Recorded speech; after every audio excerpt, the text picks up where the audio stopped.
నమస్కారం న్యూస్ కి స్వాగతం. ముందుగా ముఖ్యాంశాలు. రాష్ట్ర ఆర్థిక వ్యవస్థను కూటమి విధ్వంసం చేస్తుందని మండిపడ్డ చిన్న శ్రీను. అభివృద్ధిని గాలికి వదిలేసి కక్ష సాధింపు చర్యలకే ప్రాధాన్యత ఇస్తున్నారని విమర్శలు. టీబీ ముక్త్ భారత్ అభియాన్ కార్యక్రమం ప్రారంభించిన డిఎంహెచ్ఓ జీవన్ రాణి. విజయనగరాన్ని క్షయరహిత జిల్లాగా తీర్చిదిద్దడమే లక్ష్యమని స్పష్టీకరణ. విజయనగరంలో సిపిఎం భారీ నిరసన. ప్రపంచ వినాశనానికి దారితీస్తున్న యుద్ధాన్ని తక్షణమే ఆపాలని డిమాండ్ చేసిన సిపిఎం.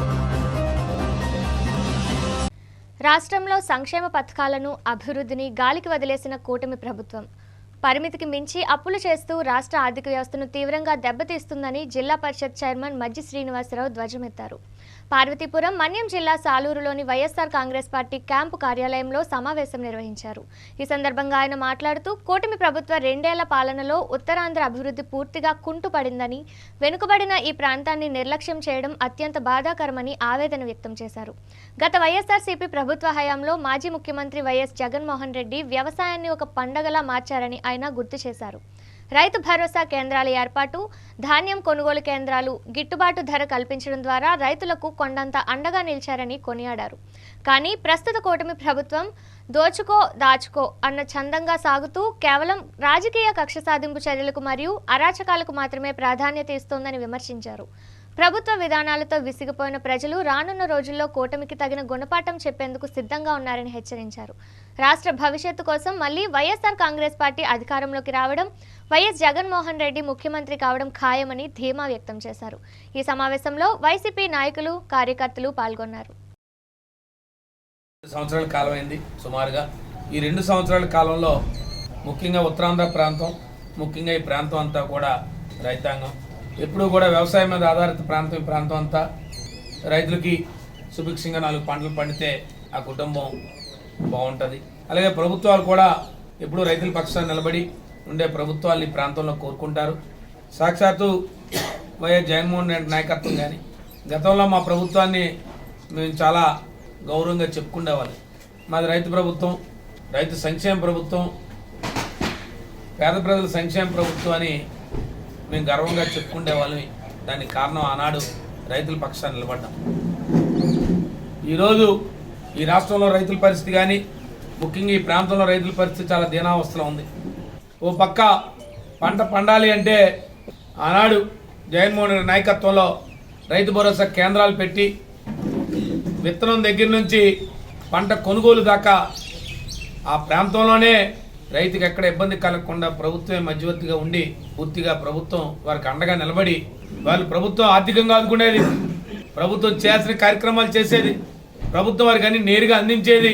రైతు బాగుంటేనే ఈ దేశం రాష్ట్రం బాగుంటుందని నమ్మిన ఒక సిద్ధాంతంతో జగన్మోహన్ రెడ్డి గారి పరిపాలన చేస్తే ఈరోజు ఈ ప్రభుత్వం రైతులు నడ్డి విరిచి వ్యవసాయం దండగా అనే పరిస్థితిని మళ్ళీ తీసుకొచ్చి రైతులకు ఎక్కడా కూడా ఏ రకమైన ఈ ప్రభుత్వం నుంచి వెసులుబాటు లేక ఏదైతే మీరు ఎన్నికల్లో చెప్పిన హామీలు, మీరు చెప్పిన అన్నదాత సుఖీభావి వాళ్ళకి 42 సంవత్సరాల్లో 40,000 రూపాయలు, ప్రతి రైతుకి 20,000 రూపాయలు ఇస్తామని చెప్పిన మీరు 40,000 రూపాయల్లో కేవలం 14,000 రూపాయలు మాత్రమే ఇచ్చి ఇవాళ ప్రతి రైతుకి 26,000 రూపాయలు బకాయి పడి లేదు. రైతుకి ఒక యూరియా కావాలంటే మా దొరగారు చెప్పినట్టు ఓ లాఠీ దెబ్బ తింటే గానీ రైతుకి యూరియా బస్తా దొరకలేని పరిస్థితి మార్కెట్లో. ఒక విత్తనం బస్తా కావాలంటే, విత్తనం కావాలంటే ఒక లాఠీ దెబ్బో లేదో ఓ మండు ఎండలో క్యూలో నిలబడితే గానీ దొరకని పరిస్థితి. పోని ఒకవేళ ఏదైనా పని భగవంతుడు ఆ వరుణ్ దేవుడు కనురించి పోని పంట పండితే ఇవాళ గిట్టుబాటు లేని పరిస్థితి, గిట్టుబాటు ధర లేని పరిస్థితి. ముఖ్యంగా ఇప్పుడు మొక్కజొన్న పంట ప్రధానమైన 2వ పంట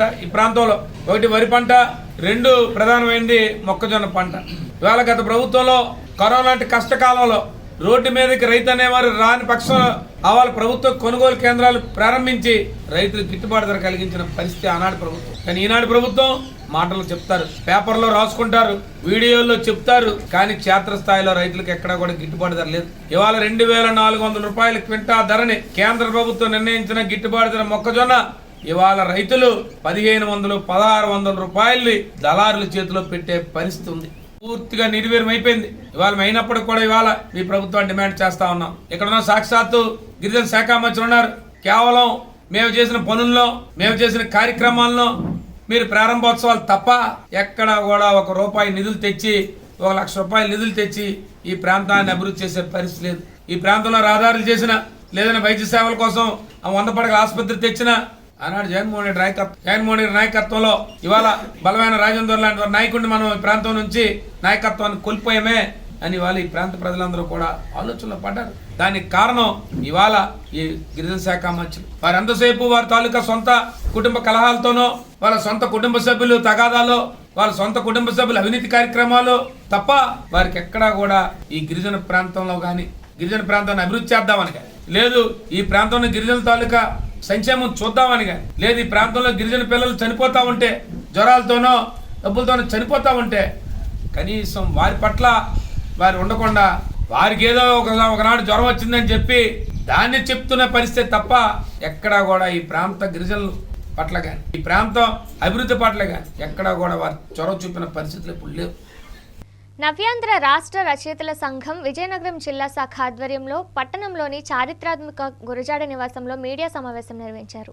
ఈ సందర్భంగా సంఘం జిల్లా అధ్యక్షురాలు చివుకుల శ్రీలక్ష్మి, ప్రధాన కార్యదర్శి భోగరాజు సూర్యలక్ష్మి మాట్లాడుతూ, ఆంధ్రప్రదేశ్ విభజన తర్వాత మహిళా రచయిత్రుల అభ్యున్నతి కోసం ప్రత్యేకంగా ఈ సంఘాన్ని స్థాపించామని, చిన్నపిల్లల నుంచి వృద్ధ మహిళల వరకు ప్రతి ఒక్కరిలో సాహితీ తృష్ణను పెంచడమే తమ లక్ష్యమని పేర్కొన్నారు. ముఖ్యంగా కరోనా వంటి క్లిష్ట సమయంలో కూడా అనేక మంది రచయిత్రులు ఉత్సాహపూరితమైన కవితలు, రచనల ద్వారా సమాజంలో ధైర్యాన్ని నింపారని గుర్తు చేశారు. అయితే రాష్ట్ర విభజన తర్వాత ఏర్పడిన కొత్త జిల్లాలకు ఒక్క మహిళామూర్తి పేరు కూడా పెట్టకపోవడం దురదృష్టకరమని, దీనిపై భవిష్యత్తులో పోరాటం చేస్తామని స్పష్టం చేశారు. సమాజంలో వేళ్లూనుకున్న మూఢనమ్మకాలపై కూడా తమ సంఘం పోరాడుతుందని వివరించారు. గడిచిన 8 ఏళ్ల ప్రయాణంలో ఉత్తరాంధ్ర వ్యాప్తంగా అనేక కార్యక్రమాలు నిర్వహించడం ఆనందంగా ఉందన్న వారు, పిల్లల్లో సాహిత్యం పట్ల మక్కువ పెంచేందుకు క్షత్రియ కళ్యాణ మండపంలో ప్రత్యేక కార్యక్రమాలు చేపడుతున్నట్లు తెలిపారు. ఈ నెల 29వ తేదీన నిర్వహించనున్న ఉత్తరాంధ్ర మహిళా సదస్సుకు ముఖ్య అతిథులుగా మంత్రి కొండపల్లి శ్రీనివాస్, స్థానిక ఎంపీ, ఎమ్మెల్యేలు హాజరవుతారని వెల్లడించారు. ఈ సమావేశంలో ఉపాధ్యక్షురాలు కేకే భాగ్యశ్రీ, కొంకేపూడి అనురాధ, సహాయ కార్యదర్శి దాసరి పద్మ, కోశాధికారి నందివాడి చిన్నాదేవి తదితరులు పాల్గొన్నారు.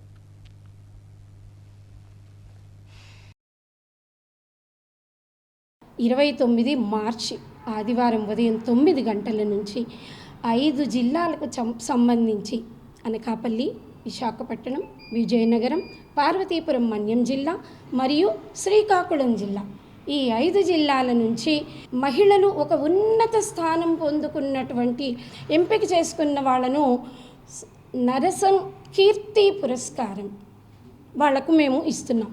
ఈ కార్యక్రమాలను చాలా చక్కగా ముందుకు వెళ్ళడానికి మాకు రాష్ట్ర స్థాయిలో అరుణ గారు, మా సంఘం అంతా ఉన్నది అక్కడ, సింహాద్రి జ్యోతిర్మయ్య గారు, చిన్న కళావతి గారు, దండెపోయిన పార్వతి గారు, తర్వాత అక్కడ ప్రధాన కార్యదర్శి డాక్టర్ పాటూరి అన్నపూర్ణ గారు, వీళ్ళందరూ కూడా మాకు సహాయ సహకారాలు అందిస్తూ ఈ ఒక గొప్ప కార్యక్రమం ఈరోజు చేయడానికి మేము ఈరోజు ఈ కరపత్రికను మేము విడుదల చేస్తున్నాము. సుమారు 75 మంది పిల్లలు కవయిత్రులు, రాబోయే కాలంలో బాల కవయిత్రులు, వారందరి ఉత్సాహం చూస్తే మాకు సరే మొత్తం కార్యక్రమం పెడదామని ఒక రోజంతా పెట్టడం జరిగింది. దానికి ఈవిడ మా అధ్యక్షురాలకి ఇంకో ఆలోచన వచ్చి వాళ్ళ కవితలు కూడా పుస్తక రూపంలో వేద్దాం అంటే వాళ్ళకి చిన్న మోటివేషన్, సాహిత్యం వల్ల వాళ్ళకి మక్కువ కలిగిద్దామని అలా చేస్తున్నాము. అక్కడ క్షత్రియ కళ్యాణ మండపంలో 29వ తారీఖు ఉదయం 9 గంటల నుంచి కార్యక్రమం సాయంత్రం 6:30 గంటల వరకు ఉంటుంది. వచ్చిన కవయిత్రులు, బాల కవులు అందరికీ కూడా అక్కడ భోజన సదుపాయాలు ఏవో చిన్న చిన్నవన్నీ మేము మా శక్తి స్థాయిలో మేము అరేంజ్ చేయడం జరిగింది. దీని ద్వారా ఏంటంటే అందరినీ కోరేది ఏంటంటే మహిళలందరూ కూడా వచ్చి ఆ కార్యక్రమాన్ని వీక్షించవలసిందిగా, వచ్చి ఆ బాల కవుల్ని ఎవరైతే కవయిత్రులు వస్తున్నారో వాళ్ళందరినీ కూడా ఆశీర్వదించవలసిందిగా అందరినీ కోరుకుంటున్నాము. అంతేకాకుండా కీర్తి పురస్కారాలు కూడా మొత్తం 17 మంది మహిళలకు ఇస్తున్నాం, 4 జిల్లాలు 5 జిల్లాలు కలిపి. సో అది తర్వాత విజయనగరంలో ఉన్నటువంటి సాహిత్యవేత్తలు, పుర ప్రముఖులు కొంతమందిని సత్కరించుకుంటున్నాము. ఈ బాల కవులందరికీ కూడా సర్టిఫికెట్, మెడల్స్ ఇస్తున్నాము.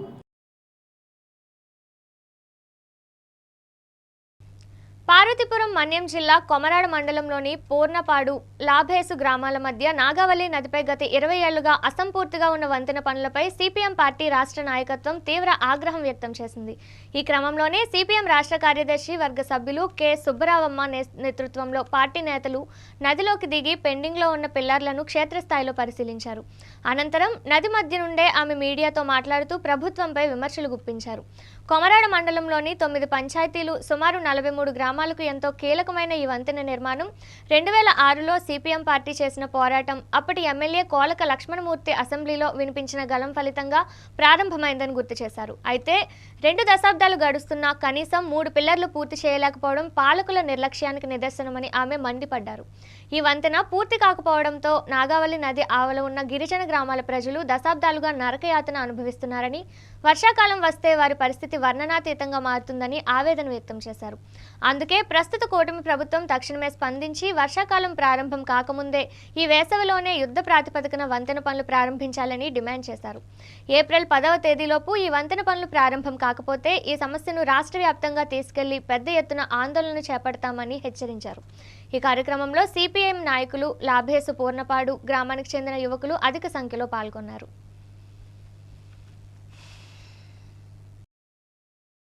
ఈ వంతెన ప్రారంభించి 20 సంవత్సరాలు అవుతుంది. 20 సంవత్సరాల నుంచి ఈ ప్రభుత్వానికి కనీసం ఒక 15 కోట్ల రూపాయలు 40 గ్రామాల్లో నివాసం ఉంటున్న గిరిజనులకు కనుక కేటాయిస్తే 5 కిలోమీటర్ల దూరంలో మండల కేంద్రానికి వెళ్తారు. అంటే 40 గ్రామాల ప్రజానీకం ఇబ్బందులు పడుతున్న సమస్యను కూడా ఈరోజు 5 ప్రభుత్వాలు మారినాయి. పాలకులు మారుతా ఉన్నారు, మంత్రులు మారుతా ఉన్నారు, ముఖ్యమంత్రులు మారుతా ఉన్నారు. అందరూ చెప్పే మాట ఒక్కటే, ఈరోజు గిరిజనుల ఉద్ధరణ కోసమే మేము పుట్టామని చెప్పేసి చాలా ప్రకటనలు చేస్తూ ఉన్నారు.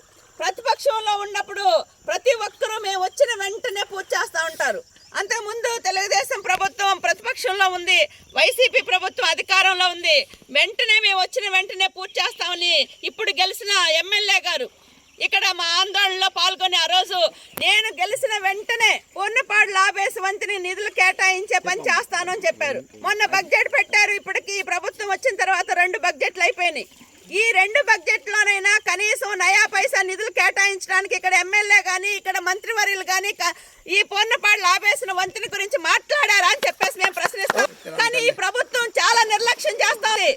కనీసం గిరిజనుల గురించి మాట్లాడే హక్కు మీకు ఉందా అని చెప్పేసి మేము అడుగుతా ఉన్నాం.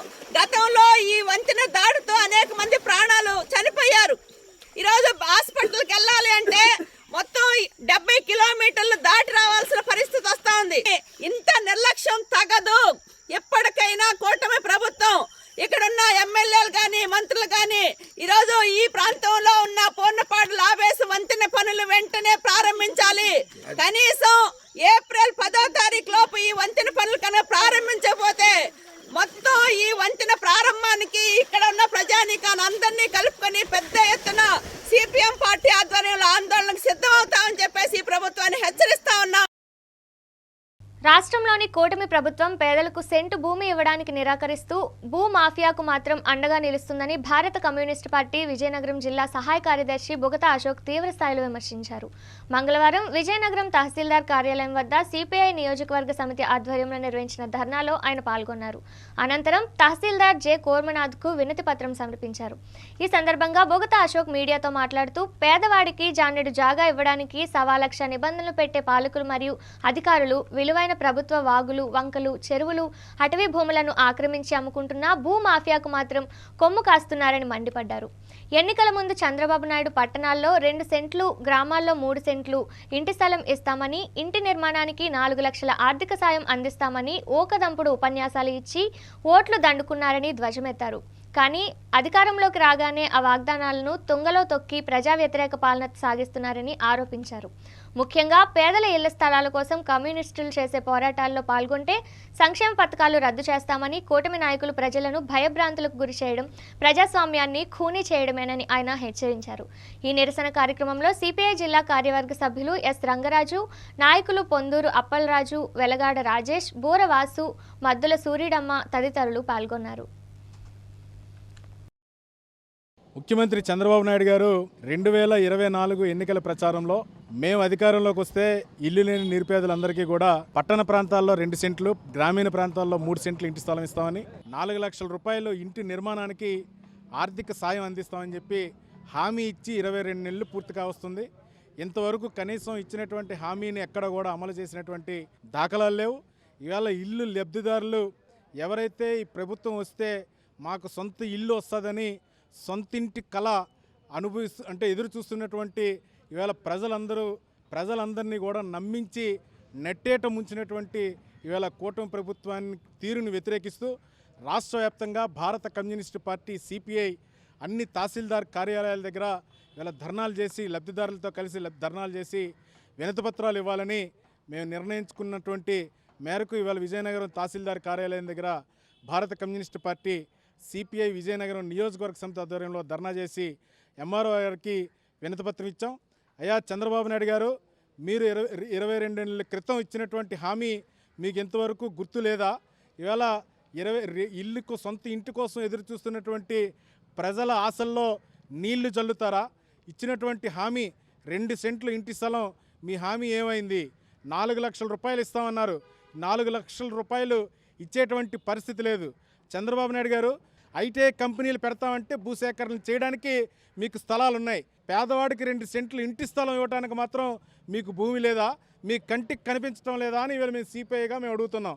కనీసం మీకు చిత్తశుద్ధి ఉంటే చంద్రబాబు నాయుడు గారు ప్రజలకు ఇచ్చినటువంటి హామీ 2 సెంట్లు ఇంటి స్థలం ఇవ్వండి, 5 లక్షల రూపాయలు ఇంటి నిర్మాణానికి ఆర్థిక సాయం చేయాలని మేము డిమాండ్ చేస్తున్నాం. మీరు ప్రభుత్వం ద్వారా ఇంటి స్థలం ఇవ్వకపోతే మీరు ఇల్లు ఇచ్చేంత వరకు ప్రస్తుతం అద్దెంట్లో నివాసం ఉంటున్నటువంటి వాళ్ళకి ప్రతి నెల అద్దె చెల్లించాలని సిపిఐగా మేము డిమాండ్ చేస్తున్నాం. ఆ టిట్కో ఇళ్ళని లబ్ధిదారులకి అప్పగించాలని సిపిఐగా మేము డిమాండ్ చేస్తున్నాం. ఈ డిమాండ్స్ని పరిష్కారం చేసేంత వరకు సిపిఐగా మేము ప్రజల తరఫున పోరాటం చేస్తాం. ప్రజల తరఫున ప్రజల పక్షాన నిర్విరామ పోరాటాలు చేస్తాం. ఇళ్ల స్థలం ఇచ్చేంత వరకు పోరాటం చేస్తాం. మీరు ఇల్లు ఇవ్వకపోతే ప్రభుత్వ స్థలాలు ఎక్కడైతే ఉన్నాయో ఆ స్థలాల్లో ఎర్ర జెండా పాతి మేమే ప్రజలకి ఇళ్లను పంచి పెడతామని చెప్పి ఈ సిపిఐగా ఇవాళ మిమ్మల్ని హెచ్చరిస్తున్నాం. పార్వతీపురం మన్యం జిల్లాలో కావేరీ సీడ్స్ కంపెనీ విత్తనాలతో సాగు చేసిన మొక్కజొన్న రైతులు తీవ్రంగా నష్టపోయారంటూ ఏపీ రైతు సంఘం, కౌలు రైతుల సంఘాల ఆధ్వర్యంలో జిల్లా కలెక్టరేట్ వద్ద భారీ ధర్నా నిర్వహించారు. ఈ సందర్భంగా రైతు సంఘం జిల్లా కార్యదర్శి బంటు దాసు మాట్లాడుతూ జిల్లా వ్యాప్తంగా సుమారు 20,000 ఎకరాల్లో కావేరీ సీడ్స్ సరఫరా చేసిన విత్తనాలతో రైతులు సాగు చేపట్టారని తెలిపారు. ఎకరానికి 35,000 రూపాయల పెట్టుబడి సాయం అందిస్తామని, పంట పండిన తర్వాత టన్నుకు 28,000 రూపాయల చొప్పున కొనుగోలు చేస్తామని కంపెనీ చేసుకున్న ఒప్పందాన్ని ఇప్పుడు తుంగలో తొక్కిందని మండిపడ్డారు. తీరా పంట కోత దశకు వచ్చేసరికి మొక్కజొన్న కండికి గింజ సరిగ్గా కట్టలేదని, ఎకరానికి 4 టన్నుల దిగుబడి రావాల్సిన చోట కనీసం 1 టన్ను కూడా వచ్చే పరిస్థితి లేదని ఆవేదన వ్యక్తం చేశారు. విత్తన లోపం వల్ల నష్టపోయిన రైతులకు ఎకరానికి 1,00,000 రూపాయల చొప్పున కావేరీ సీడ్స్ యాజమాన్యం నష్టపరిహారం చెల్లించాలని, రైతులను మోసం చేసిన సదరు కంపెనీపై వెంటనే క్రిమినల్ కేసులు నమోదు చేయాలని డిమాండ్ చేశారు. అంతేకాకుండా జిల్లా కలెక్టర్ వెంటనే స్పందించి ప్రతి మండలంలో ఒక కొనుగోలు కేంద్రాన్ని ఏర్పాటు చేసి మద్దతు ధరకు పంటను సేకరించాలని కోరారు. అలాగే ఇటీవల కురిసిన అకాల వర్షాల వల్ల నేల కొరిగిన మొక్కజొన్న పంటకు కూడా ప్రభుత్వం ఎకరానికి 25,000 రూపాయల పరిహారం చెల్లించాలని డిమాండ్ చేశారు. ఈ నిరసన కార్యక్రమంలో సిపిఎం జిల్లా కార్యదర్శి కొల్లి గంగునాయుడు, కౌలు రైతుల సంఘం నాయకులు రెడ్డి వేణు, రెడ్డి రమణమూర్తి, రైతు నాయకులు తదితరులు పాల్గొన్నారు. మొక్కజొన్న పండించేటటువంటి రైతులు అపారమైన నష్టానికి గురయ్యారు. ఆ గురవడానికి ప్రధాన కారణం ఈ మొక్కజొన్నని ఎవరైతే సప్లై చేశారో కావేరీ సీడ్స్ వాళ్ళు రైతాంగానికి మోసం చేశారు. ఏ రకంగా అంటే ఈ సీడ్స్ ఇచ్చేటప్పుడే మీకు ఎకరానికి 3 నుంచి 3.5 టన్నుల వరకు కూడా ఈ జొన్న పంట దిగుబడి వస్తుందని చెప్పారు. అలాగే మీకు సంవత్సరానికి ఈ పంటకి ఎరువులు, పురుగు మందులకు 35,000 రూపాయలు ఇస్తానన్నారు. ఈ రెండు వాళ్ళు తప్పిపోయి పంటకి సకాలంలో ఎరువులు ఇవ్వక, ఆ 35,000 ఇవ్వక, అలాగే ఈ సీడ్స్ కూడా నకిలీ సీడ్స్ ఇచ్చి ఈరోజు పూర్తిగా ఇదిగో వెన్నులు చూపిస్తామన్నాం. పూర్తిగా పంట లేని పరిస్థితి అయిపోయింది. దీనివల్ల రైతాంగం తీవ్రమైన నష్టానికి గురయ్యారు. కనీసం ఏ యంత్రాంగం కూడా పట్టించుకోలేదు. అగ్రికల్చర్ వాళ్ళు అంతకన్నా పట్టించుకోలేదు. ఆ రైతాంగానికి ఎకరానికి 1,00,000 రూపాయలు నష్టపరిహారం చెల్లించాలి. అలాగే ఎవరైతే కావేరీ సీడ్స్ వాళ్ళు ఈ రకంగా మోసం చేశారో వాళ్ళ మీద చట్టపరమైన చర్యలు తీసుకోవాలి. విజయనగరాన్ని టీబీ రహిత జిల్లాగా తీర్చిదిద్దడమే లక్ష్యంగా జిల్లా వైద్య ఆరోగ్య శాఖ నడుం బిగించింది. ప్రపంచ క్షయ నివారణ దినోత్సవం సందర్భంగా మంగళవారం విజయనగరం కలెక్టరేట్ ఆడిటోరియంలో నిర్వహించిన ప్రత్యేక కార్యక్రమంలో జిల్లా వైద్య ఆరోగ్య శాఖ అధికారిని డాక్టర్ ఎస్ జీవనరాణి ముఖ్య అతిథిగా పాల్గొన్నారు. ఈ సందర్భంగా ఆమె టీబీ ముక్త్ భారత్ అభియాన్ 100 రోజుల ప్రత్యేక కార్యక్రమ పోస్టర్లను ఆవిష్కరించి జిల్లాను క్షయరహితంగా మార్చాలని పిలుపునిచ్చారు. అనంతరం డాక్టర్ జీవనరాణి మాట్లాడుతూ జిల్లాలో క్షయ నిర్మూలన కోసం రూపొందించిన 3 దశల ప్రణాళికను వివరించారు. ముఖ్యంగా వ్యాధి సోకే ప్రమాదం ఎక్కువగా ఉన్న హై రిస్క్ గ్రామాలు, ప్రాంతాలపై ప్రత్యేక దృష్టి సారించి స్క్రీనింగ్ నిర్వహిస్తామని తెలిపారు. ప్రతిరోజు ఒక హై రిస్క్ గ్రామంలో వైద్య శిబిరాన్ని ఏర్పాటు చేసి జిల్లాలోని అన్ని ప్రాంతాలను కవర్ చేయడమే తమ లక్ష్యమని ఆమె స్పష్టం చేశారు. ఈ కార్యక్రమంలో భాగంగా క్షేత్రస్థాయిలో త్వరితగతిన పరీక్షలు నిర్వహించేందుకు వీలుగా కొత్తగా అందుబాటులోకి వచ్చిన హ్యాండ్ హెల్డ్ ఎక్స్రే పరికరాన్ని ప్రారంభించారు. పరీక్షలు చేయించుకున్న ప్రతి వ్యక్తి వివరాలను తప్పనిసరిగా నిక్షయ్ పోర్టల్లో నమోదు చేయాలని సిబ్బందిని ఆదేశించారు. గత ఏడాది క్షయ నివారణలో అద్భుతమైన సేవలు అందించిన ఉత్తమ ఉద్యోగులకు ఈ వేదికపై అవార్డులను ప్రదానం చేశారు. ఈ కార్యక్రమంలో జిల్లా క్షయ నివారణాధికారి డాక్టర్ కె రాణి, అదనపు డిఎంహెచ్ఓ డాక్టర్ సూర్యనారాయణ, జిల్లా రోగనిరోధక అధికారిని డాక్టర్ అచ్యుత కుమారి మరియు ఇతర ఆరోగ్య శాఖ సిబ్బంది పాల్గొన్నారు. టీబీ ఎవరికైనా రావచ్చు, చిన్న పెద్ద ఆడ మగ no difference. It can spread to any part of the body except hair and nail. వ్యాధి ఏ అవయవానికైనా రావచ్చు except hair and the nail. అలాగే టీబీ 2 రకాలుగా ఉంటుంది. ఒకటి ఊపిరితిత్తులకు పరిమితమైనటువంటిదే, ఇంకొకటి ఊపిరితిత్తులు కాకుండా మిగతా అవయవాలకి స్ప్రెడ్ అయినటువంటిది ఎక్స్ట్రా పల్మనరీ ట్యూబర్క్యులోసిస్ అని మనము చెప్తాము. దీనికి మనం భయపడవలసినటువంటి అవసరత ఏమీ లేదు. చక్కటి మందులు ఉచితంగా ప్రభుత్వం వారు ఇస్తున్నారు. అలాగే పరీక్షలు కూడా ఉచితంగా మనము ప్రభుత్వం వారిచే అందింపబడుచున్నాయి. పరీక్షలు ఉచితము, మందులు ఉచితము. వాళ్ళకు నయము పూర్తిగా ఫాలో అప్ చేయనందుకు మన హెల్త్ స్టాఫ్ అందరూ సహకరిస్తున్నారు వాళ్ళకి అందరికీ. నిన్న అలాగే వాళ్ళకి మంచి పౌష్టికాహారం కూడా మనము ఇస్తున్నాము. కాసేపు విరామం.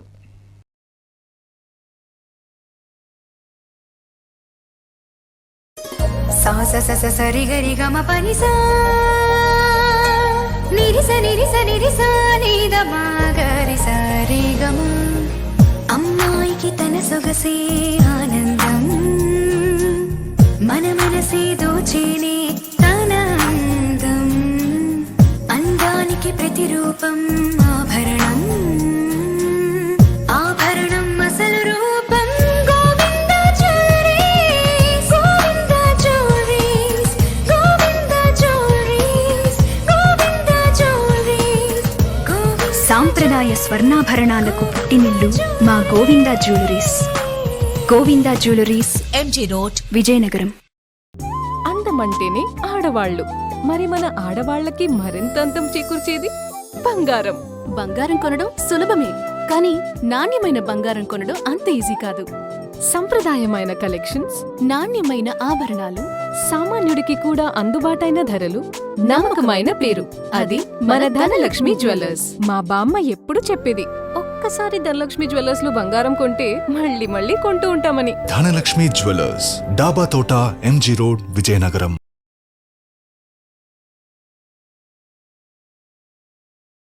పార్వతీపురం మన్యం జిల్లా గుమ్మలక్ష్మీపురం మండలంలోని కోరాసింగి, ఒప్పంగి, పి ఆమిటి గ్రామాల్లో నిర్వహించిన ముస్తాబు కార్యక్రమానికి జిల్లా కలెక్టర్ ఎన్ ప్రభాకర్ రెడ్డి మరియు ఎమ్మెల్యే తోయక జగదీశ్వరి ముఖ్య అతిథులుగా విచ్చేశారు.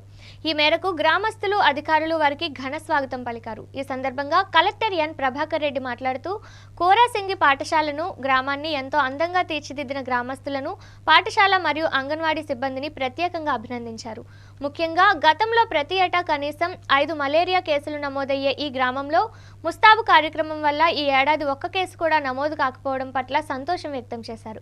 గ్రామంలో నెలకొన్న విద్యుత్ సమస్యను, సీసీ రోడ్డు పనులను తక్షణమే పరిష్కరించాలని సంబంధిత అధికారులను ఆదేశించారు. అలాగే సామాజిక అంశాలపై స్పందిస్తూ బాల్య వివాహాల వల్ల కలిగే అనర్థాలపై అవగాహన కల్పించాలని, నిబంధనలను అతిక్రమిస్తే కఠిన చర్యలు తప్పవని హెచ్చరించారు. ఈ కార్యక్రమంలో ఇతర అధికారులు, సిబ్బంది, గ్రామస్తులు పాల్గొన్నారు.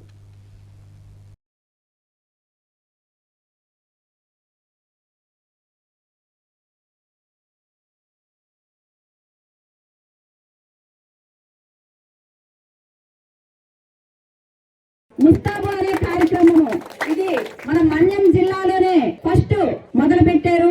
ఇది రాష్ట్ర వ్యాప్తంగా మన సీఎం గారు కూడా, చంద్రబాబు నాయుడు గారు కూడా మరి దీనిలోనే భాగంగా స్కూళ్ళు అయితేనేమి, అంగన్వాడీ అయితేనేమి, పిహెచ్సీలు అయితేనేమి, సిహెచ్సీలు అయితేనేమి, ప్రతి ఒక్కటి కూడా అన్ని ఇంత చక్కగా చేయడానికి నిజంగా మన కలెక్టర్ గారే శ్రీకారం చుట్టారు. కాబట్టి మన గ్రామస్తులందరూ కూడా మన కలెక్టర్ గారికి రుణపడి ఉండాలి. ఆయన ఒక మెజిస్ట్రేట్ లా కాదు, ఒక సామాన్య వ్యక్తిలాగా మన దగ్గరికి వచ్చి ప్రతి ఇంటి కూడా టచ్ చేయడం జరిగింది. కాబట్టి ఇక్కడ ఉన్నటువంటి గ్రామస్తులందరూ కూడా మరి మీ సమస్యలు ఏమున్నా సరే ఈ రోజు మీరందరూ మీ సమస్యలు ఏమున్నా సరే ఇక్కడ మీరు తెలియజేయవలసిందిగా మీకు అందరికీ నేను కోరుకుంటున్నాను. పట్టణాలను చూసి ఇలా ఉండాలి, నేర్చుకోండి అని చెబుతారు. కానీ మీరు గ్రామం అంటే ఎలా ఉండాలి, ప్రజలంటే ఎలా ఉండాలి అని మీ శ్రమదానంతో మీ గ్రామాన్ని తీర్చిదిద్దుకొని మీరు మిగతా అందరికీ కూడా ఆదర్శంగా నిలిచారు. మీకు అందరికి కూడా అభినందనలు తెలియజేస్తున్నాను. ఈరోజు స్కూలు చాలా చక్కగా చేశారు. ఆ టీచర్లు, హెడ్ మాస్టర్లు అందరికి కూడా అభినందనలు తెలియజేస్తున్నాను. అలాగే అంగన్వాడీ సెంటర్ కూడా జిల్లాలో, రాష్ట్రంలో మొట్టమొదటిసారిగా స్కూల్ ముస్తాబు కార్యక్రమం చేసినటువంటి ఘనత మీ గ్రామానికి దక్కడం మీ అందరికీ కూడా అభినందనలు తెలియజేయాల్సినటువంటి అవసరం ఉంది. అదేవిధంగా అంగన్వాడీ ముస్తాబు కూడా మొట్టమొదటి గ్రామం మీ గ్రామమే. ఇది కూడా చరిత్రలో ఉంటుంది. తప్పనిసరిగా మీ గ్రామం మీరు చేసినటువంటి మంచి పని వల్ల రాష్ట్రంలో మొట్టమొదటి గ్రామంగా మీరందరూ కూడా ఆ చరిత్రలో మీ పేరు ఉంటుంది. ఎప్పుడు మలేరియా ఉండే ఊర్లో ఈరోజు మలేరియా లేదు అంటే ఎంత మార్పు వచ్చిందనేది అది మామూలు మార్పు కాదు, సామాజికమైన ఒక విప్లవం లాంటిది. ఈ రోజు ఒక్క జబ్బు కూడా రాకుండా మీకోసం ఇక్కడ ఇంత మంచి వాతావరణాన్ని ఏర్పాటు చేశారు. మీకు ఇంక ఎవరి సేవలు అవసరం లేదు. అయినా సరే మీకోసం ఇక్కడ ఆశా వర్కర్లు ఉంచాం, ఏఎన్ఎంలు ఉంచాం. ఏ జబ్బు వచ్చినా, సందేహం వచ్చినా ఏఎన్ఎం కాల్ చేయండి. ఇక్కడ డాక్టర్ మీ నంబర్ కూడా మీకు ఇమ్మని చెప్పాం. ఏఎన్ఎం నంబరు మీ ఇళ్లలో ఖచ్చితంగా మీ ఫోన్ లో ఉండాల్సిన number ANM ASHA worker number. మీ డాక్టర్ నంబర్ కూడా మీ ఫోన్ లో పెట్టుకోండి. ప్రపంచ క్షయ నివారణ దినోత్సవాన్ని పురస్కరించుకొని తిరుమల మెడికవర్ ఆసుపత్రి పల్మనాలజిస్ట్ డాక్టర్ విజయ్ క్షయ వ్యాధి నియంత్రణపై కీలక సూచనలు చేశారు. ఈ సందర్భంగా విజయనగరంలోని ఆసుపత్రి కార్యాలయంలో ఏర్పాటు చేసిన మీడియా సమావేశంలో ఆయన మాట్లాడుతూ సమాజంలో ప్రతి ఒక్కరూ క్షయ వ్యాధిపై కనీస అవగాహన కలిగి ఉండాలని పిలుపునిచ్చారు. ముఖ్యంగా క్షయ వ్యాధిలో యాక్టివ్ ట్యూబర్క్యులోసిస్ మరియు లేటెంట్ ట్యూబర్క్యులోసిస్ అనే 2 రకాలు ఉంటాయని, వీటిని సరైన మందుల ద్వారా పూర్తిగా నియంత్రించవచ్చని వివరించారు. అయితే చికిత్స పొందుతున్న బాధితులు మందులను మధ్యలో ఆపివేయకూడదని హెచ్చరించారు. అలా మందులు ఆపివేయడం వల్ల అది మొండి క్షయగా మారే ప్రమాదం ఉంటుందని, దానివల్ల ప్రాణాపాయం కూడా సంభవించవచ్చని స్పష్టం చేశారు. సాధారణంగా జ్వరం మరియు తీవ్రమైన దగ్గు ఈ వ్యాధి ప్రధాన లక్ష్యాలని, వీటిని ఎక్స్రే, సిటీ స్కాన్ మరియు కఫం పరీక్షల ద్వారా నిర్ధారించవచ్చని ఆయన తెలిపారు. వ్యాధి లక్షణాలు ఉన్నవారు వెంటనే వైద్యులను సంప్రదించాలని కోరారు. ఈ సమావేశంలో మెడికల్ సూపరింటెండెంట్ డాక్టర్ అఖిల్, ఇతర వైద్యులు, సిబ్బంది పాల్గొన్నారు. మార్చి 24 ప్రపంచ క్షయవ్యాధి నివారణ దినోత్సవం. అంటే ఈరోజు 1882లోని రాబర్ట్ కోచ్ అనే వ్యక్తి ట్యూబర్క్యులోసిస్ బ్యాసిల్ని మొదటిసారి కనుక్కున్నారండి. అందుకనే ఈ రోజుని క్షయవ్యాధి నివారణ దినోత్సవంగా పెట్టుకున్నాం. ఇది పెట్టుకోవడానికి గల కారణం ఏంటంటే క్షయవ్యాధి గురించి ప్రజల్లో అవగాహన కలిగించడం, దానివల్ల కలిగే మరణాలను నివారించడమే ఈ రోజు లక్ష్యం. ఈ క్షయవ్యాధిలోని 2 రకాలు ఉంటాయండి. యాక్టివ్ ట్యూబర్క్యులోసిస్, లేటెంట్ ట్యూబర్క్యులోసిస్ అండి. యాక్టివ్ ట్యూబర్క్యులోసిస్ అంటే పేషెంట్స్ లో లక్షణాలు కనిపిస్తాయి. జ్వరం రావడం, దగ్గు, కఫం, దగ్గినప్పుడు బ్లడ్ పడడం, సాయంత్రం పూట జ్వరం ఉండడం, ఆకలి తగ్గిపోవడం, బరువు తగ్గిపోవడం, ఇవన్నీ క్షయవ్యాధి లక్షణాలు. నెక్స్ట్ దీన్ని మనం ఎక్స్రే ద్వారా కానీ లేదా సిటీ స్కాన్ ద్వారా కానీ కఫం పరీక్ష ద్వారా కానీ గుర్తించవచ్చండి. ఇది మన గవర్నమెంట్ హాస్పిటల్స్లో అన్ని దగ్గర జరుగుతున్నాయి ఈ టీబీ కఫం పరీక్షలు. దీనికి ట్రీట్మెంట్ 6 నుంచి 9 వారాలు తీసుకుంటే నయమవుతుంది. మధ్యలో మనం ట్రీట్మెంట్ వాడుతుండగా మధ్యలో ఎప్పుడైనా మానేసినా, ఆపేసినా అది మొండి క్షయగా తయారయ్యే సమస్య ఉంది. మనం ఇప్పుడు టీబీ గురించి ఎక్కువ ఎందుకు ఫోకస్ చేస్తున్నామంటేనండి, ఈ ఇయర్ టీబీ గోల్ ఏంటంటే as we can end TB, అంటే మనందరం కలిసికట్టుగా టీబీని అంతమొందిద్దాము అనే గోల్ అండి. WHO goal and India goal కూడా 2030 కల్లా టీబీని అంతం చేద్దాం, టీబీ రహిత భారత్ని నిర్మిద్దాము అనే ఉద్దేశంతో ఇప్పుడు మనం వరల్డ్ టీబీ డే ఈ సంవత్సరం జరుపుకుంటున్నాం. లేటెంట్ టీబీ అంటే లక్షణాలు ఉండవండి, కాకపోతే టీబీ బ్యాసిల్లకి అంటే టీబీ రోగులకి ఎక్స్పోజ్ అయిన వాళ్ళు కానీ, టీబీ రోగులతో పాటు ఉండే హౌస్ హోల్డ్స్ అంటాం, అంటే ఇంటిలో ఉండే వ్యక్తులు కానీ, వీళ్ళకి వచ్చేదాన్ని లేటెంట్ టీబీ అంటారు. దీనికి లక్షణాలు పెద్దగా కనిపించవు, కానీ దీని టెస్టుల ద్వారా కనుక్కోవచ్చండి. ఇది ఎప్పుడైనా సరే యాక్టివ్ అయ్యే ఛాన్స్ ఉంది, కాబట్టి దీనికి కూడా మనకు ట్రీట్మెంట్ ఉన్నది. ఇది 12 రోజులు ట్రీట్మెంట్ తీసుకుంటే తగ్గిపోతుంది. సో బీపీకి షుగర్కి ఎలా మందులు వేసుకుంటున్నారో ఈ లేటెంట్ ట్యూబర్క్లోసిస్ కూడా మెడిసిన్ వాడడం వల్ల ఫ్యూచర్లో ఉండే రిస్క్ని తగ్గించుకోవచ్చండి. ఆంధ్రప్రదేశ్ ప్రభుత్వం అనేది దీన్ని సేమ్ పోలియో లాగానే దీనికి కూడా చాలా బడ్జెట్ అండ్ ఎఫర్ట్ చాలా కేటాయించింది. ఆంధ్రప్రదేశే కాదు, ఇండియా గవర్నమెంట్ కూడా. సో మీకు టీబీకి కావాల్సిన ట్రీట్మెంట్ అంతా ఫ్రీగానే వస్తుంది. అండ్ దానికి సపరేట్గా మనకి ఫెసిలిటీస్ ఉన్నాయి, అక్కడికి వెళ్తే ప్రొవైడ్ చేస్తారు. అండ్ ఆల్సో మెయిన్గా మనకి టీబీలో వచ్చే ప్రాబ్లం ఏంటంటే ఇచ్చిన మందులు సరిగ్గా వాడకపోవడము. సో దానికి డాట్స్ అనేది సెపరేట్గా పెట్టారు. అంటే దానికంటూ ఒక మనిషి వస్తారు, వచ్చి ఆ పర్సన్ రోజు ట్యాబ్లెట్స్ వేసుకుంటున్నారు లేదా అని చూస్తారనమాట. రోజుకి 5-6 ట్యాబ్లెట్స్ వేసుకోవాలంటే కొంచెం కష్టంగానే ఉంటుంది. సో అది ఆ కాంప్లైన్స్ అనేది మిస్ అవుతుందని చెప్పి అది చూడ్డానికి, ట్యాబ్లెట్స్ వేసుకుంటే చూడ్డానికి కూడా సెపరేట్గా మనుషులు పెట్టారనమాట. అది డాట్స్ ప్రోగ్రామ్ అంటారు. వచ్చిన దాన్ని వాళ్ళకి తెలిసినా కూడా బయటకు వచ్చి డాక్టర్ని సంప్రదించకుండా ట్యాబ్లెట్స్ వాడకుండా అది ఇంకా క్షీణించి లాస్ట్ స్టేజ్లో, మిడ్ స్టేజ్లో అప్పుడు వస్తారు హాస్పిటల్కి. అదొక ప్రాబ్లం మన దగ్గర ఇండియాలో. రెండో ప్రాబ్లం, ఈ ట్రీట్మెంట్ ఇచ్చినా కూడా ఫ్రీగా వచ్చినా కూడా ఆ ట్యాబ్లెట్స్ సరిగ్గా వాడరు. అది రెండో ప్రాబ్లం. ఇంకొకటి ఏంటంటే మనకి అంటే పేదవాళ్ళకి కానీ అంటే ఎవరైనా తీసుకోవచ్చు. గవర్నమెంట్ ఆఫ్ ఇండియా ఇంకొకటి ఇచ్చింది, ఆరోగ్య యోజన అని చెప్పేసి. మనకి యోజన అని చెప్పేసి దాంట్లో ఏంటంటే పర్ మంత్ 500 రూపీస్ వస్తుంది, గవర్నమెంట్ వాళ్ళు ఇస్తారు. అంటే టీబీ అని చెప్పి మనం డయాగ్నోసిస్ చేసింది రిపోర్ట్ ఉంటుంది. ఆ రిపోర్ట్ కనుక మీరు కావాల్సిన ఆఫీస్కి తీసుకెళ్తే తగ్గట్టు ఏవేవి కావాలి ఇంకొన్ని ఫ్రీ సప్లిమెంట్స్ కూడా ఇస్తారు. సేమ్ మన ఎలా ప్రెగ్నెంట్ ఉమెన్కి ఎలా అయితే సపోర్ట్ చేస్తున్నారో ఐరన్ ట్యాబ్లెట్స్ వాటి ఫుడ్ పరంగా మన టీబీ పేషెంట్స్ కూడా ఉన్నాయి. సో వీటిని కూడా మీరు ఉపయోగించుకుంటే గవర్నమెంట్ ఇచ్చిన ఫెసిలిటీస్ ఇంకా బెటర్గా ఉంటుంది. ప్రపంచ క్షయ వ్యాధి దినోత్సవాన్ని పురస్కరించుకొని విజయనగరం జిల్లా గంట్యాడలో భారీ అవగాహన ర్యాలీ నిర్వహించారు. స్థానిక ప్రాథమిక ఆరోగ్య కేంద్రం వైద్యాధికారిని డాక్టర్ హేమలత ఆధ్వర్యంలో జరిగిన ఈ కార్యక్రమంలో వైద్య సిబ్బంది, ఆశా కార్యకర్తలు పెద్ద సంఖ్యలో పాల్గొన్నారు. ప్రాథమిక ఆరోగ్య కేంద్రం నుండి ప్రారంభమైన ఈ ర్యాలీ గ్రామంలోని ప్రధాన వీధుల గుండా సాగింది. ఈ సందర్భంగా వైద్య సిబ్బంది క్షయవ్యాధి నివారణపై నినాదాలు చేస్తూ ప్రజల్లో చైతన్యం నింపారు. అనంతరం డాక్టర్ హేమలత మాట్లాడుతూ క్షయవ్యాధి లక్షణాలు కనిపిస్తే నిర్లక్ష్యం చేయవద్దని సూచించారు. 2 వారాలకు పైగా దగ్గు, జ్వరం, బరువు తగ్గడం వంటి లక్షణాలు ఉన్నవారు వెంటనే ప్రాథమిక ఆరోగ్య కేంద్రానికి వచ్చి కఫం పరీక్షలు చేయించుకోవాలని కోరారు. ప్రభుత్వ ఆసుపత్రుల్లో టీబీ వ్యాధికి ఉచితంగా పరీక్షలు మరియు మందులు అందుబాటులో ఉన్నాయని, సరైన జాగ్రత్తలు పాటిస్తే ఈ వ్యాధిని పూర్తిగా నయం చేయవచ్చని ఆమె వివరించారు. ఈ కార్యక్రమంలో LMHPలు, ఆశా కార్యకర్తలు మరియు ఇతర ఆరోగ్య కేంద్ర సిబ్బంది పాల్గొన్నారు. ఈరోజు వరల్డ్ టీబీ డే కారణంగా మనము చిన్న ర్యాలీ నియమించామండి. అయితే గంట్యాడ ప్రజలందరికీ కూడా టీబీ ఎలా నియంత్రించాలో, దానికి జాగ్రత్తలు రాకుండా ఎలాంటివి జాగ్రత్తలు తీసుకోవాలో, వాటి లక్షణాలు ఇవన్నీ కూడా మేము అవగాహన కల్పించాము. దాని నిమిత్తమే ఈ ర్యాలీ చేశామండి. సో అందరూ కూడా ఈ లక్షణాలు తెలుసుకొని, ఆ లక్షణాలు ఎవరికైనా ఉంటే మీ విలేజెస్లోనే హెల్త్ అండ్ వెల్నెస్ సెంటర్స్ ఉన్నాయండి. అక్కడ కఫం తాలూకా కప్స్ ఉంటాయి, అవి ఇస్తారు. వాటిలో ఎలా కఫం పట్టాలో అది కూడా కరెక్ట్గా పట్టి PHCకి అందిస్తే ఈ టెస్ట్ చేసి ఒకవేళ టీబీ ఉంటే కనుక దానికి తగ్గ మందులు అన్నీ కూడా ఉచితంగా ప్రభుత్వం వారు మీకు ఇస్తున్నారు. ఇవి వాడి అందరూ ఆరోగ్యంగా ఉండాలని కోరుతున్నాము. విజయనగరం పట్టణంలోని కంటోన్మెంట్ ప్రాంతంలో కొలువై ఉన్న శ్రీ దండు మారమ్మ ఆలయంలో వార్షిక పూజ మహోత్సవాలు అత్యంత వైభవంగా జరిగాయి. మార్చి 19 నుండి 24వ తేదీ వరకు జరిగిన ఈ ఉత్సవాలను జిల్లా పోలీస్ శాఖ ఆధ్వర్యంలో భక్తి శ్రద్ధలతో నిర్వహించారు. DIG గోపీనాథ్ జెట్టి మరియు జిల్లా SP దామోదర్ పర్యవేక్షణలో ప్రారంభమైన ఈ వేడుకల్లో భాగంగా అమ్మవారికి ప్రతిరోజు విశేష పూజలు, హోమాలు మరియు అభిషేకాలు శాస్త్రోక్తంగా నిర్వహించారు. ఉత్సవాల్లో ఆఖరి రోజైన నేడు అమ్మవారి అనుపు కార్యక్రమాన్ని ఘనంగా నిర్వహించారు. ఈ సందర్భంగా పట్టణ పురవీధుల గుండా సాగిన ఘటాల ఊరేగింపు భక్తులను విశేషంగా ఆకట్టుకుంది. వేడుకల్లో భాగంగా ఏర్పాటు చేసిన తప్పెటగుళ్ళు, భజనలు మరియు ఇతర సాంస్కృతిక కార్యక్రమాలు ఆధ్యాత్మిక వాతావరణాన్ని నింపాయి. పోలీస్ శాఖ ప్రత్యేక శ్రద్ధతో నిర్వహించిన ఈ వార్షిక మహోత్సవాల్లో భక్తులు పెద్ద సంఖ్యలో పాల్గొని అమ్మవారిని దర్శించుకున్నారు.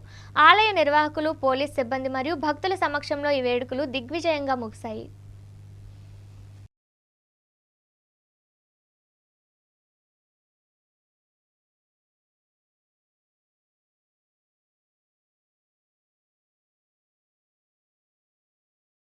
శ్రీ దొండమారమ్మ తల్లి మహోత్సవాలను ఈ నెల 19వ తేదీ నుంచి 24వ తేదీ వరకు శ్రీ ఐజీ గారు అయినటువంటి గోపీనాథ్ జెట్టి గారి ఆధ్వర్యంలో, అదేవిధంగా మా జిల్లా ఎస్పీ గారు అయినటువంటి ఏఆర్ దామోదరరావు గారి ఆధ్వర్యంలో నిర్వహించడం జరుగుతుందండి. ఈ ఉత్సవాలని 19వ తేదీ ఈ నెల 19 నుంచి 24 వరకు ఘనంగా నిర్వహించడం జరిగింది. ఈరోజు లాస్ట్ రోజు అయినటువంటి అమ్మవారి అనుపు కార్యక్రమం కూడా అత్యంత వైభవంగా నిర్వహించడం జరుగుతుంది. ఈ కార్యక్రమంలో ఇంతకుముందు ఏదైతే 19వ తేదీ నుంచి జరిగాయో సాంస్కృతిక కార్యక్రమాలు కూడా చాలా నిర్వహించడం జరిగింది. చాలా మంది భక్తులు వచ్చి మన అమ్మవారిని దర్శించుకొని ఆశీస్సులు పొందడం జరిగింది. ఈరోజు చివరి రోజు అయినటువంటి అమ్మవారి అనుపు కార్యక్రమంలో భాగంగా ఘటాలు ఉంటాయో ఊరేగింపు జరుగుతుందండి. ఈ ఊరేగింపులో తప్పిడి గుళ్ళు, అదేవిధంగా భజన కార్యక్రమాలు జరుగుతాయి. కోలాటం కూడా నిర్వహించడం జరుగుతుంది. అదేవిధంగా పులివేషాలు కూడా ఉంటాయండి. ఈ కాళికామాత దీన్ని కూడా ఇక్కడ నిర్వహించడం జరుగుతుంది. కాబట్టి భక్తులందరూ వచ్చి సాయంత్రం ఈ యొక్క కార్యక్రమాలన్నీ జయప్రదం చేస్తారని కోరుకుంటున్నాం. ఈ యొక్క కార్యక్రమం అనేది మన అమ్మవారి టెంపుల్ నుంచి స్టార్ట్ అయ్యి, అదేవిధంగా డిఎస్పీ గారి ఆఫీసు, దిశ పోలీస్ స్టేషన్ మీదుగా, కలెక్టర్ ఆఫీస్ బంగ్లా మీదుగా మళ్ళీ అమ్మవారిని చేరుకోవడం జరుగుతుంది. కావున భక్తులందరూ కూడా ఈ యొక్క కార్యక్రమాన్ని జయప్రదం చేసి అమ్మవారికి కృపకు పాత్రలు కాగలరని కోరుకుంటున్నాం. అందరూ కూడా ఈ యొక్క కార్యక్రమాలని జయప్రదం చేస్తారని పోలీసు వారి తరఫున కోరుకుంటున్నాం. Thank you. అంతర్జాతీయ పరిణామాల ప్రభావం ఇప్పుడు విజయనగరం జిల్లా రాజాం పట్టణంలోని సామాన్యుల వంటగదులపై తీవ్రంగా పడుతోంది. అమెరికా, ఇజ్రాయెల్ మధ్య నెలకొన్న యుద్ధ వాతావరణం కారణంగా గ్యాస్ సరఫరాలో ఏర్పడిన అంతరాయం స్థానిక హోటళ్లు, రెస్టారెంట్లు మరియు చిరు వ్యాపారులను కోలుకోలేని దెబ్బతీస్తోంది. ముఖ్యంగా కమర్షియల్ గ్యాస్ సిలిండర్ల కొరత వేధించడంతో వ్యాపారులు గత్యంతరం లేక మళ్లీ పాత రోజుల్లాగే కట్టెలు, ఓక పొయ్యిలను ఆశ్రయిస్తున్నారు. రాజాం పట్టణ వీధుల్లో ఇప్పుడు గ్యాస్ స్టవ్లకు బదులు ఎక్కడ చూసినా కట్టెల పొయ్యిలు, బొగ్గు కుంపట్లే దర్శనమిస్తున్నాయి. ఈ హఠాత్ పరిణామంతో తాము మళ్లీ 20 ఏళ్లు వెనక్కి వెళ్లామన్న ఆందోళన ప్రజల్లో వ్యక్తమవుతుంది.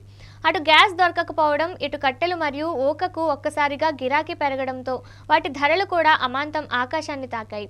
ఈ పరిస్థితుల ప్రభావం హోటళ్లపై తీవ్రంగా పడింది. గ్యాస్ కొరత కారణంగా మెనూలో వంటకాలను తగ్గించడమే కాకుండా పెరుగుతున్న ఖర్చులతో వ్యాపారం సాగించలేక యజమానులు సతమతమవుతున్నారు. దీనివల్ల హోటల్ను నమ్ముకుని బతికే కుక్లు, సర్వర్లు మరియు క్లీనింగ్ కార్మికుల ఉపాధి ప్రమాదంలో పడింది. రెక్కాడితే గాని డొక్కాడని ఆయా కుటుంబాలు ఇప్పుడు రోడ్డున పడే పరిస్థితి ఏర్పడింది. ఒకవేళ యుద్ధం మరికొన్ని రోజులు ఇలాగే కొనసాగితే కేవలం గ్యాస్ మాత్రమే కాకుండా పెట్రోల్, డీజిల్ సరఫరాకు కూడా తీవ్ర అంతరాయం ఏర్పడవచ్చన్న భయం ప్రతి ఒక్కరిని వెంటాడుతోంది. రాష్ట్ర ప్రభుత్వం తక్షణమే స్పందించి నిరుద్యోగులకు భారీగా ఉద్యోగ అవకాశాలు కల్పించాలని గజపతి నగరం నియోజకవర్గ వైఎస్ఆర్సీపీ యువజన విభాగం అధ్యక్షుడు కె పైడుపు నాయుడు డిమాండ్ చేశారు. మంగళవారం వైఎస్ఆర్సీపీ కార్యాలయంలో నిర్వహించిన సమావేశంలో ఆయన మాట్లాడుతూ, ప్రభుత్వం ఇటీవల విడుదల చేసిన జాబ్ క్యాలెండర్ నిరుద్యోగుల ఆశలను నీరుగార్చిందని, ఇది ఏమాత్రం సరిపోదని విమర్శించారు. ఎన్నికల సమయంలో ఇచ్చిన హామీ ప్రకారం నిరుద్యోగులకు తక్షణమే నిరుద్యోగ భృతి ఏర్పరచాలని కోరారు. అన్ని ప్రభుత్వ శాఖల్లో ఖాళీగా ఉన్న పోస్టులను గురించి వెంటనే భర్తీ చేయాలని డిమాండ్ చేశారు. ముఖ్యంగా వాలంటీర్ల వ్యవస్థపై స్పందిస్తూ వారికి 10,000 రూపాయల జీతం ఇస్తామని నమ్మబలికి ఇప్పుడు ఉద్యోగాలు లేకుండా రోడ్డున పడేశారని ప్రభుత్వంపై మండిపడ్డారు. నిరుద్యోగులను మోసం చేసిన ఈ ప్రభుత్వం రానున్న ఎన్నికల్లో ప్రజల ముందుకు ఎలా వెళ్తుందో చూస్తామని హెచ్చరించారు. ఈ కార్యక్రమంలో జిల్లా యువజన విభాగం వైస్ ప్రెసిడెంట్ క్రాంతి కుమార్, మండల యువజన విభాగం అధ్యక్షుడు కర్రి లక్ష్మణ, కర్రి రామనాయుడు తదితర నేతలు పాల్గొన్నారు. భవన నిర్మాణ కార్మికుల సంక్షేమ బోర్డు ద్వారా గత 6 ఏళ్లుగా పెండింగ్లో ఉన్న క్లెయిమ్లను తక్షణమే పరిష్కరించి నిధులు విడుదల చేయాలని సిఐటియు జిల్లా అధ్యక్షులు కె సురేష్ డిమాండ్ చేశారు. మంగళవారం విజయనగరం జిల్లా రాజంలోని అసిస్టెంట్ లేబర్ ఆఫీస్ వద్ద భవన నిర్మాణ కార్మిక సంఘం ఆధ్వర్యంలో భారీ ధర్నా నిర్వహించారు. ఈ సందర్భంగా ఆయన మాట్లాడుతూ, గత ప్రభుత్వం హయాంలో 1214 మెమోను తీసుకువచ్చి కార్మికులకు అందాల్సిన సంక్షేమ పథకాలను అడ్డుకున్నారని విమర్శించారు. కూటమి ప్రభుత్వం అధికారంలోకి వస్తే సంక్షేమ బోర్డును యథాతథంగా కొనసాగిస్తామని హామీ ఇచ్చిందని, కానీ 2 ఏళ్లు గడిచిన తర్వాత మార్చి 1వ తేదీన కేవలం కొన్ని మార్పు చేర్పులతోనే కొత్త ఉత్తర్వులు జారీ చేసిందని మండిపడ్డారు. గతంలో అమల్లో ఉన్న 9 సంక్షేమ పథకాలకు కోత విధిస్తూ ప్రస్తుతం కేవలం 4 పథకాలను మాత్రమే అందుబాటులోకి తీసుకురావడం కార్మికులను వంచడమేనని ఆగ్రహం వ్యక్తం చేశారు. భవన నిర్మాణదారుల నుంచి సెస్ రూపంలో వస్తున్న భారీ నిధులను కార్మికుల సంక్షేమానికి ఖర్చు చేయకుండా ప్రభుత్వం కాలయాపన చేస్తుందని ఆరోపించారు. సంక్షేమ బోర్డును పాత పద్ధతిలోనే 9 పథకాలతో పునరుద్ధరించాలని, పెండింగ్లో ఉన్న అన్ని క్లెయిమ్లను వెంటనే నగదు చెల్లించాలని ప్రభుత్వాన్ని కోరారు. ఈ నిరసన కార్యక్రమంలో భవన నిర్మాణ కార్మికులు, సంఘం నాయకులు పాల్గొన్నారు. ఇరాన్, ఇజ్రాయెల్ మరియు అమెరికా దేశాల మధ్య సాగుతున్న యుద్ధాన్ని తక్షణమే ఆపి ప్రపంచ శాంతిని నెలకొల్పాలని సిపిఎం జిల్లా కార్యదర్శి వర్గ సభ్యులు రెడ్డి శంకర్రావు డిమాండ్ చేశారు. ఈ మేరకు విజయనగరంలోని ఎల్బీజీ భవన్ నుండి ఆర్టీసీ కాంప్లెక్స్ వరకు పార్టీ శ్రేణులతో కలిసి భారీ ర్యాలీ నిర్వహించి నిరసన వ్యక్తం చేశారు. ఈ సందర్భంగా ఆయన మాట్లాడుతూ అమెరికా తన ఆధిపత్యం కోసం ఆయిల్ బావులపై పెత్తనం సాధించేందుకు ఇజ్రాయెల్ను పావుగా వాడుకుంటూ ప్రపంచ వినాశనానికి ఒడిగడుతోందని ఆరోపించారు. ఈ యుద్ధం కారణంగా అమాయక విద్యార్థులు, వృద్ధులు మరియు సామాన్య ప్రజలు ప్రాణాలు కోల్పోతుండటం అత్యంత విచారకరమని ఆవేదన వ్యక్తం చేశారు. యుద్ధ ప్రభావం కేవలం ఆ దేశాలకే పరిమితం కాకుండా భారతదేశంపై కూడా తీవ్రంగా పడిందని ఆయన పేర్కొన్నారు. హజ్మల్ జలసంధి వద్ద భారతీయ ఓడల రాకపోకడలను నిలిపివేయడం వల్ల దేశంలో గ్యాస్ కొరత ఏర్పడిందని, దీని ఫలితంగా హోటళ్లు, హాస్టళ్లు మరియు గ్యాస్ ఆధారిత పరిశ్రమలు మూతపడే పరిస్థితి వచ్చిందని విమర్శించారు. యుద్ధం వల్ల ప్రాణ నష్టం తప్ప మరే ప్రయోజనం లేదని, అందుకే అమెరికన్ సామ్రాజ్యవాదాన్ని ప్రతి ఒక్కరూ ఖండించాలని పిలుపునిచ్చారు. ఈ నిరసన కార్యక్రమంలో సిపిఎం నగర కమిటీ సభ్యులు బి రమణ, వి లక్ష్మి, జగదాంబ, రమణమ్మ తదితరులు పాల్గొన్నారు. అమెరికా ఆయిల్ బావుల మీద పెత్తనం కోసం ప్రపంచ వినాశనానికి పాటుపడింది. ఈరోజు ఇజ్రాయెల్ను ఉపయోగించుకొని ఇరాన్ మీద అత్యంత దుర్మార్గంగా మారణహోమ యుద్ధం చేస్తూ ఉంది. ఈ యుద్ధంలో స్కూల్ పిల్లలు చనిపోయారు, అనేక మంది ముసలి వాళ్ళు చనిపోయారు. ఈరోజు ప్రకృతి విధ్వంసానికి గురవుతూ ఉంది. ఈ యుద్ధం ఫలితంగా ఇరాను అజ్మీర్ సంధిలో, జలసంధిలో 24 ఓడరేవులు భారతదేశానికి సంబంధించిన స్టీమర్లు ఆపేశారు. ఫలితంగా గ్యాస్ సమస్య వచ్చింది. ఈరోజు గ్యాస్ సమస్య వలన హోటల్స్ అన్ని మూతపడ్డాయి, హాస్టల్స్ మూతపడ్డాయి. విద్యార్థులు, ప్రజలు అనేక ఇబ్బందులు పడుతున్నారు, తిండి లేక ఇబ్బందులు పడుతున్నారు. దీనికి కారణం ఈరోజు యుద్ధమే. ఈ యుద్ధానికి కారణమైన అమెరికా, ఇజ్రాయెల్ తక్షణం వెనక్కి తగ్గి యుద్ధాన్ని ఆపాలని సిపిఎం పార్టీగా డిమాండ్ చేస్తున్నాం. ఒకవైపున ఇంత దుర్మార్గానికి ఒడిగడితే ఇజ్రాయెల్, ఆ ఇజ్రాయెల్కి మోడీ గారు సపోర్ట్ చేయడం ఏ రకమైన న్యాయం అని చెప్పి అడుగుతూ ఉన్నాం. మరొక వైపున అమెరికా సామ్రాజ్యవాదం తన లాభాల కోసం, కార్పొరేట్ రాజకీయాల కోసం ఈరోజు ఇజ్రాయెల్ ఉపయోగించి ఇరాన్ మీద దాడి చేస్తుంది. ఈరోజు ఇరాను ఒకవైపున అనేక దేశాల మీద దాడి చేస్తుంది. ఈ యుద్ధం వలన ప్రజలు చనిపోవడం తప్ప, మరణించడం తప్ప ఎవరికీ ఉపయోగం లేదు. అందుకే ప్రపంచ శాంతి కావాలని, సామ్రాజ్యవాదం పోవాలని, ఇరాన్ మీద ఇజ్రాయెల్ చేసే దుర్మార్గపు యుద్ధాన్ని ఆపాలని, ప్రజల ప్రాణాలని, ప్రకృతిని రక్షించాలని సిపిఎం పార్టీ చేస్తున్న ఈ పోరాటాన్ని ప్రజలు బలపరచాలని కోరుతా ఉన్నాం. ముఖ్యాంశాలు మరోసారి. రాష్ట్ర ఆర్థిక వ్యవస్థను కూటమి విధ్వంసం చేస్తుందని మండిపడ్డ చిన్న శ్రీను, అభివృద్ధిని గాలికి వదిలేసి కక్ష సాధింపు చర్యలకే ప్రాధాన్యత ఇస్తున్నారని విమర్శలు. టీబీ ముక్త్ భారత్ అభియాన్ కార్యక్రమం ప్రారంభించిన డిఎంహెచ్ఓ జీవన్ రాణి, విజయనగరాన్ని క్షయరహిత జిల్లాగా తీర్చిదిద్దడమే లక్ష్యమని స్పష్టీకరణ. విజయనగరంలో సిపిఎం భారీ నిరసన, ప్రపంచ వినాశనానికి దారితీస్తున్న యుద్ధాన్ని తక్షణమే ఆపాలని డిమాండ్ చేసిన సిపిఎం. వార్తలు సమాప్తం. చూస్తూనే ఉండండి ఎంఎం న్యూస్.